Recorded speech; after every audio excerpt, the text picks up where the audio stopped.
Kita akan membahas tentang sel prokariotik dan sel eukariotik.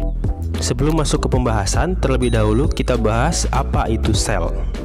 Bukan sel yang ini ya. Sel adalah unit fungsional, struktural, dan hereditas terkecil dari makhluk hidup. Sel sebagai unit fungsional terkecil yang berarti setiap fungsi dari makhluk hidup bisa dijalankan oleh sel. Contohnya, makhluk hidup bisa bereproduksi, sel juga bisa bereproduksi. Makhluk hidup bisa berekskresi, sel juga bisa berekskresi. Nah, kembali ke sel prokariotik dan sel eukariotik. Sel prokariotik dapat kita jumpai pada sel bakteri, sedangkan sel eukariotik dapat kita jumpai pada sel tumbuhan dan sel hewan.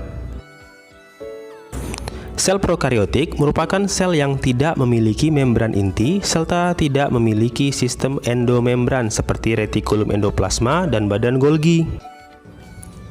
Sedangkan sel eukariotik merupakan sel yang memiliki membran inti dan memiliki sistem endomembran.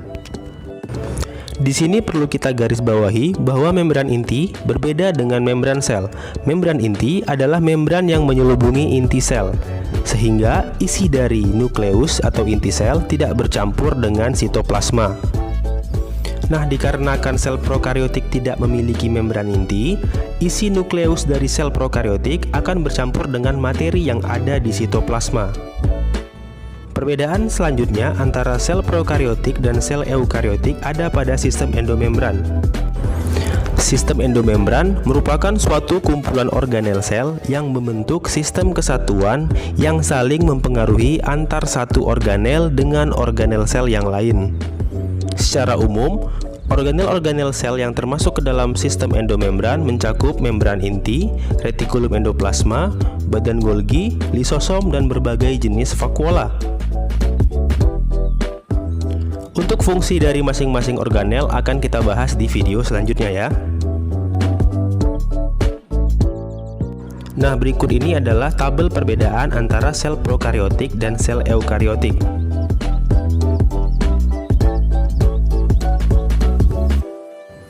Oke, sampai segitu saja pembahasannya. Nah, sekarang kita akan masuk ke contoh soal.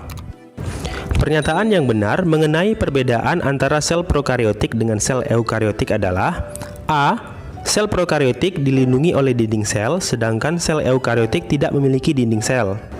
B. Sel prokariotik selalu memiliki flagela sebagai alat gerak, sedangkan seluruh sel eukariotik tidak memiliki alat gerak. C. Kromosom sel eukariotik berada di dalam inti sel, sedangkan kromosom sel prokariotik berada di dalam sitoplasma. D. Protoplasma sel eukariotik dilapisi membran, sedangkan protoplasma sel prokariotik tidak dilapisi membran. Dan E. Sel prokariotik tidak memiliki DNA, sedangkan sel eukariotik memiliki DNA di dalam inti selnya. Ya, dan jawabannya adalah C. Kromosom sel eukariotik berada di dalam inti sel, sedangkan kromosom prokariotik berada di dalam sitoplasma. Nah, kenapa jawabannya C? Karena ini berhubungan dengan ada atau tidak adanya membran inti. Eukariotik memiliki membran inti, sehingga kromosom tetap berada di dalam inti sel. Sedangkan prokariotik tidak memiliki membran inti, sehingga kromosomnya akan bercampur di sitoplasma. Baiklah, cukup sekian pembahasan kita kali ini. Sampai jumpa di video selanjutnya. Terima kasih.